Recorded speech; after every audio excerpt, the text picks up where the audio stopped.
ओम शांति। महाशिवरात्रि पर्व की आप सभी को बहुत बहुत शुभकामनाएं। यूँ तो देखा जाए तो पूरे साल में 12 से 13 दफ़ा शिवरात्रि आती है, परंतु फागुन मास की कृष्ण पक्ष की चतुर्दशी यानी अमावस्या से एक दिन पूर्व की शिवरात्रि महाशिवरात्रि कहलाती है। इस दिन का महत्व हर ओर से देखा जाए तो बहुत बहुत बहुत अधिक है। चाहे सामाजिक तौर से देखें, चाहे भौगोलिक तौर पर देखें, चाहे धार्मिक पहलू की ओर नज़र दौड़ाएं या फिर आध्यात्मिक रीति से इस त्योहार के महत्व को समझें, तो हर ओर से बेहद प्राप्ति कराने वाला यह अति महत्वपूर्ण पर्व है। लेकिन इसका महत्व हर कोई नहीं समझता। मुझे याद है जब हम छोटे होते थे तो बस इतना जानते थे कि शिवरात्रि पर्व भी नहीं, हमें लगता था शायद व्रत ही है, क्योंकि इस दिन विशेष तौर पर माताएं बहनें ना, हमारी मदर्स, हमारे घर के अंदर जो भी मेंबर्स होते थे तो वो एक व्रत उपवास रखते थे। सुबह जल्दी उठना, परमात्मा शिव को कुछ अक धतूरा बेलपत्र इत्यादि अर्पित करने के लिए मंदिर जाना। विशेष तौर पर आज के दिन तो मंदिरों में बहुत लंबी लंबी लाइनें लगती हैं और माताएं बहनें उस क्यू में लगते हुए, धक्के खाते हुए अपने शिव भोले भंडारी को प्रसन्न करने के लिए कुछ सामग्री लेकर मंदिर में जाती हैं और उन पर जल, दूध, दही इत्यादि अर्पित करती हैं। अक धतूरा बेल पत्र ये सब एकत्रित करती हैं, परचेज करती हैं और अपने शिव भोले भंडारी पर डालती हैं। बहुत ही अंदर संतुष्टता का अनुभव होता है जब ये सारा रीति रस्म हम सभी करते हैं। बहुत अंदर खुशी का भी, आनंद का भी अनुभव होता है। और उस दिन देखा जाता है कि क्योंकि सारा दिन व्रत उपवास रखा जाता है, कुछ खाते नहीं हैं और कई लोग तो पीते भी नहीं हैं, तो महाशिवरात्रि पर्व पर कुछ अन्न ना खाने के कारण शारीरिक ऊर्जा घटती नहीं है और ही ज़्यादा एनर्जेटिक मनुष्य आत्मा अनुभव करती है। इन सब के बहुत सारे गहरे रहस्य हैं जो हम सभी समझेंगे और किस प्रकार महाशिवरात्रि के दिन सभी भक्त जन रात्रि भर जागरण करते हैं, बहुत एनर्जेटिक रहते हैं, गीत गाते हैं, नृत्य करते हैं और बहुत ही धूमधाम से सारी रात जागरण करके शिव भोले भंडारी के प्यार में, उनकी याद में मगन होकर आनंद विभोर हो जाते हैं। और कई बार देखा जाता है कि कई लोग विशेष सिद्धियां भी प्राप्त करते हैं महाशिवरात्रि के दिन पर। परंतु छोटे होने तक तो इसका महत्व केवल इतना ही था कि आज के दिन जैसे सोमवार को व्रत होता है, मंगलवार को व्रत होता है, वैसे शिवरात्रि पर भी व्रत होता है। त्योहार के दृष्टिकोण से कभी सेलिब्रेट नहीं किया।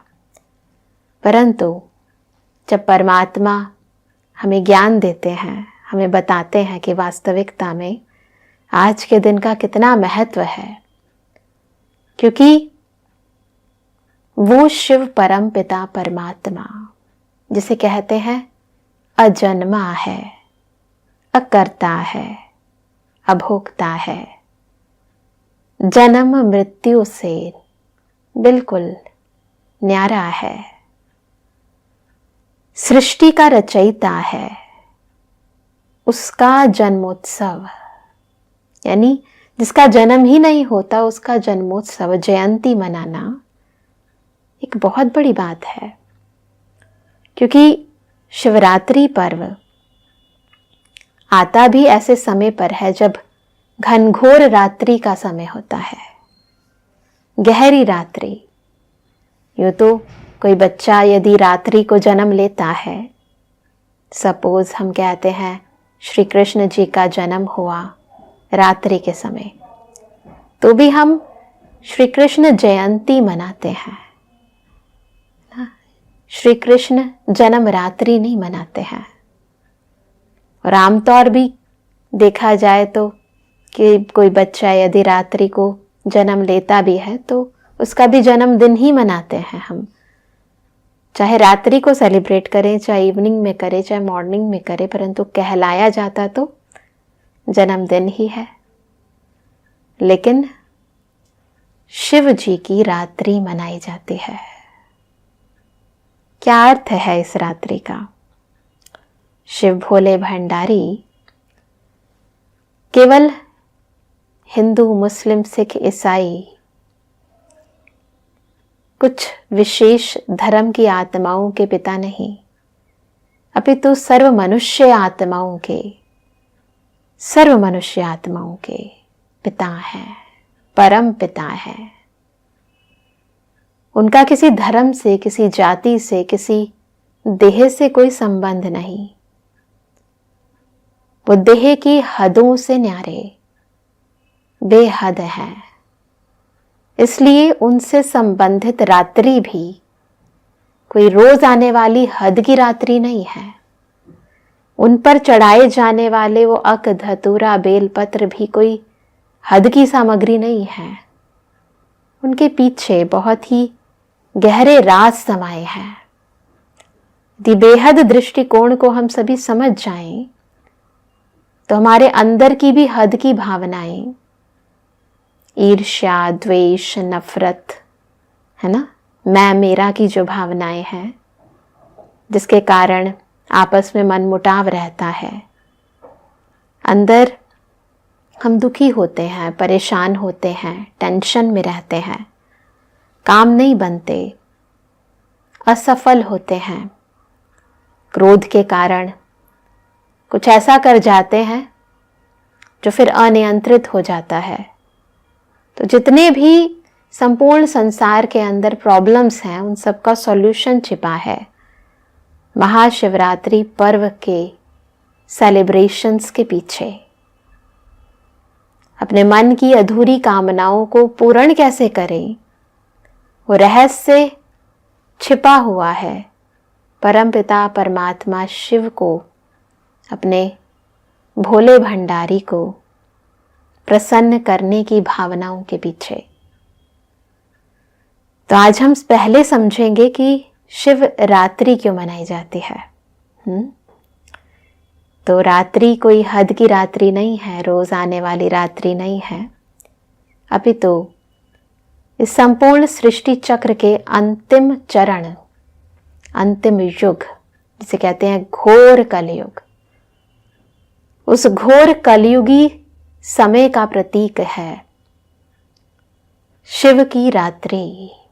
इसीलिए वर्ष का जो अंतिम मास है, फागुन मास में, उस बेहद स्थिति को, उस काल चक्र की बेहद स्थिति को, बेहद समय को दर्शाता है ये फागुन मास, जिसे हमने वर्ष के रूप में दिखा दिया है।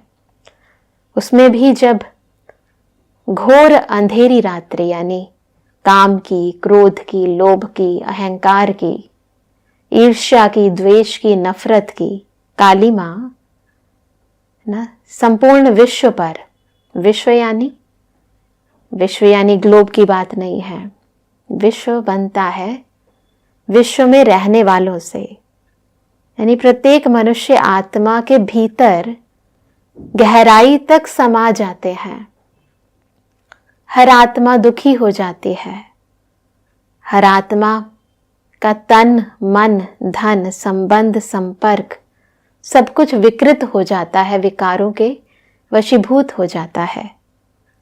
जब हर मनुष्य आत्मा में स्वार्थ की भावनाएं भर जाती हैं, तो ऐसी घनघोर रात्रि को दिवस बनाने, तभी तो हम कहते हैं ना, असतोमा सद्गमय तमसोमा ज्योतिर्गमय मृत्युर्मा अमृतम गमय। या फिर कहते हैं ज्ञान सूर्य प्रगटा अज्ञान अंधेर विनाश।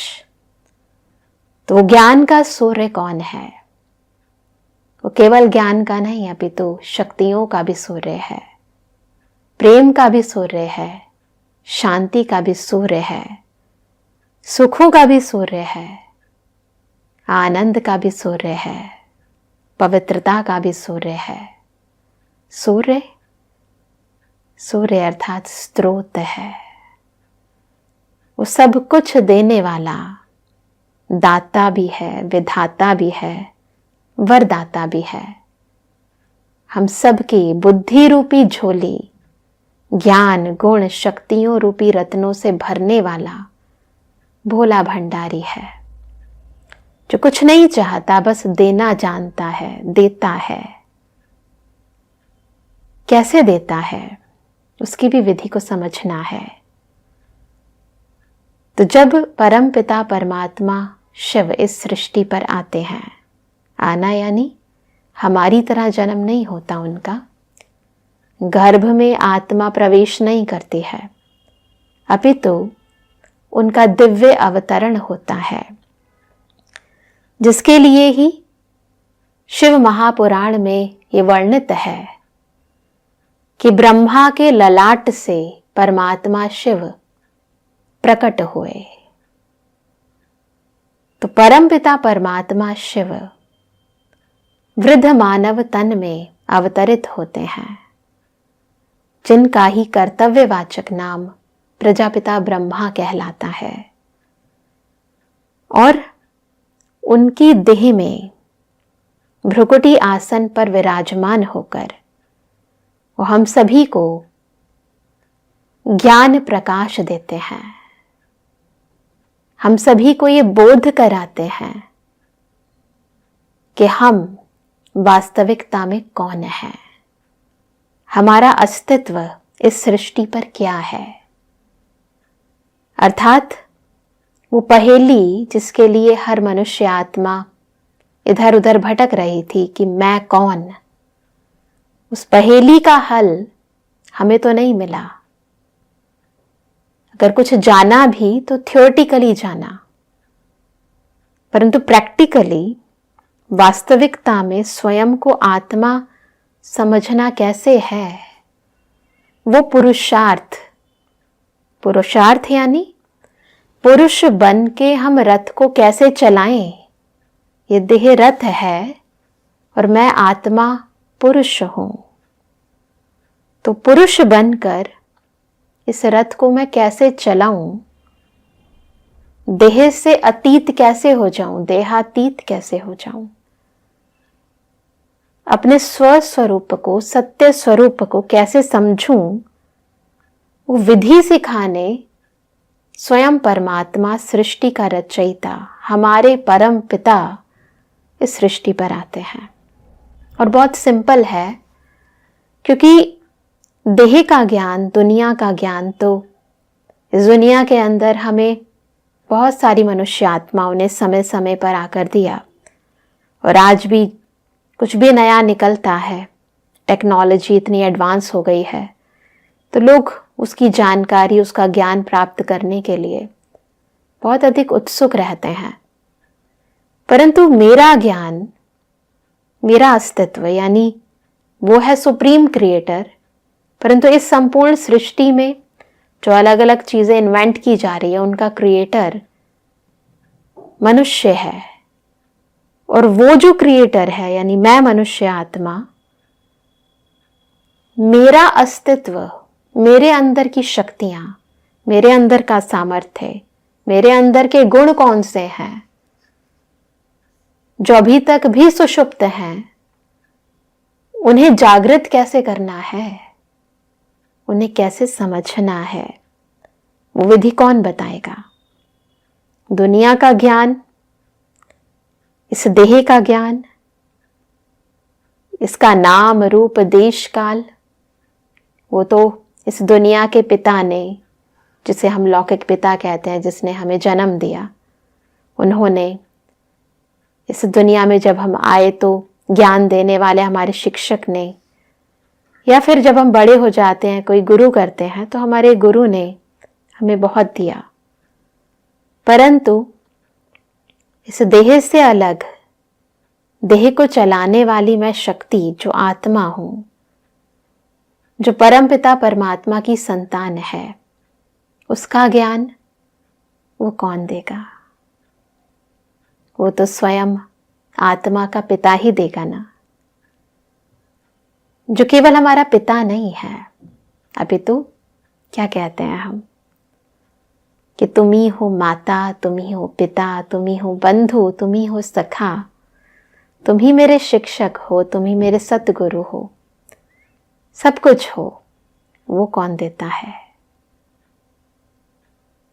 वो कौन है? वो हमारा परम पिता परमात्मा है। वही हमें हमारा वास्तविक अस्तित्व यानी आत्मा का यथार्थ परिचय देते हैं। कब देते हैं? तो वो समय है महाशिवरात्रि समय। तो इस समय संपूर्ण सृष्टि पर कलयुग के बादल मंडरा रहे हैं। बहुत गहरे हैं ये बादल, इतने गहरे हैं कि हमें दिन भी रात नजर आता है। यानी हमारे सामने यदि सत्य भी आ जाए तो हम उस पर डाउट करते हैं। सही सही नहीं नजर आता, गलत भी सही नजर आता है, क्योंकि जब अंधेरा होता है तो कुछ नजर नहीं आता। न खुद को समझ पाते हैं, न अपने अंदर के विकारों को समझ पाते हैं, और फिर उन्हें दूर भगाने की तो बात ही खत्म। जब हम उसे गलत समझ ही नहीं रहे तो खत्म कैसे करेंगे? परंतु महाशिवरात्रि पर्व केवल हमें इतना नहीं बताता कि परमात्मा इस सृष्टि पर आते हैं, परंतु आकर और क्या करते हैं। क्योंकि जब हम ईश्वर की महिमा गाते हैं, उस परमात्मा की महिमा गाते हैं कि वो प्यार का, गुणों का, शक्तियों का स्रोत है, सागर है, पतित पावन है, दुख हरता सुख करता है ना, त्रिमूर्ति है, त्रिकालदर्शी है, त्रिनेत्री है ना, जिसकी महिमा में गाते भी हैं कि सागर को स्याही बना दो, जंगल की लकड़ी को कलम बना दो, संपूर्ण पृथ्वी को एक कागज बना दो। स्वयं सरस्वती बैठकर यदि उनकी महिमा लिखे तो भी कम है। तो यदि हम उनकी महिमा गाते हैं तो जरूर जब वो आते हैं तो कुछ विशेष करके जाते हैं। तो कैसे वो हम आत्माओं को पतित से पावन बनाते हैं, कैसे हमारे दुखों को हर लेते हैं, हमें इतना सुख दे देते हैं कि आत्मा जन्म जन्मांतर तक सुखी हो जाती है। केवल उस पल के लिए नहीं, केवल उन दिनों के लिए नहीं, अपितु जन्म जन्मांतर के लिए सुखी हो जाती है। तो ऐसा शिव भोला भंडारी, उसके गहरे रहस्यों को हम आज समझ रहे हैं। तो रात्रि है कलयुग, घोर कलयुग की गहरी रात्रि। वो समय ये समय है जो चल रहा है, और आप यही समझें कि जिसे खुद परमात्मा चाहते हैं कि हम ये समझें कि इस समय हमें क्या करना चाहिए। वही जो हम महाशिवरात्रि पर्व के अंतर्गत करते हैं। व्रत रखते हैं ना, जब हमने शुरू में कहा कि हम सभी व्रत रखते हैं, उस दिन भोजन आदि नहीं करते हैं, है ना। कई लोग पानी भी नहीं पीते हैं। तो कैसा व्रत? ऐसा नहीं भगवान हमारा जो पिता है वो ये कहेगा कि कुछ ना खाओ, स्थूल रूप की बात नहीं है। अंदर व्रत अर्थात प्रतिज्ञा करना, खुद से एक बहुत गहरी प्रतिज्ञा करनी है। खान पान की बात नहीं है, विकारों को जो आत्मा भोग रही है आजकल, इन विकारों का परहेज, इसका व्रत करने की बात है। संपूर्ण निर्विकारी बनने की बात है, स्वयं को पावन करने की बात है। उसमें केवल अन्न की बात नहीं आती, सबसे ज्यादा जरूरी है हमारा मन, हमारी दृष्टि, हमारे अंदर की वृत्ति, हमारी प्रत्येक कृति, और यहां तक कि भीतर समाई गहरी स्मृति। ये संपूर्ण पवित्रता का व्रत जब हम रखते हैं तब भोला भंडारी प्रसन्न होते हैं। केवल हम एक दिन के लिए कुछ ना खाएं, उससे भी बहुत फर्क पड़ता है, पड़ जाता है ना, परहेज रखने से। अब आप सोचो कि यदि हम अपवित्रता की परहेज रख लें, पूरा दिन नहीं, ये पूरा जीवन संपूर्ण पवित्रता का व्रत लें, और ये व्रत खुद से भी लें और उस ईश्वर से भी करें, क्योंकि परमात्मा है परम पवित्र, पवित्रता के सागर। और वो यही चाहते हैं कि जैसा मैं हूं वैसे मेरे बच्चे भी बने। ऐसा ना हो कि पिता पवित्रता का स्रोत है, सागर है, और बच्चे यही कहते रहें कि मैं, क्या कहते हैं ईश्वर के सामने जब जाते हैं तो, कि मैं मूर्ख खल कामी, मैं सेवक तुम स्वामी। अच्छा लगता है ऐसे, गीत तो गाते हैं, फिर ये भी कहते हैं विषय विकार मिटाओ, पाप हरो देवा। तो बस हम सब की ये आरती सुनकर, हम सब की मनोकामना को पूर्ण करने, विषय विकारों को मिटाने परमपिता परमात्मा शिव इस सृष्टि पर आकर हमसे ये सत्य व्रत रखवाना चाहते हैं।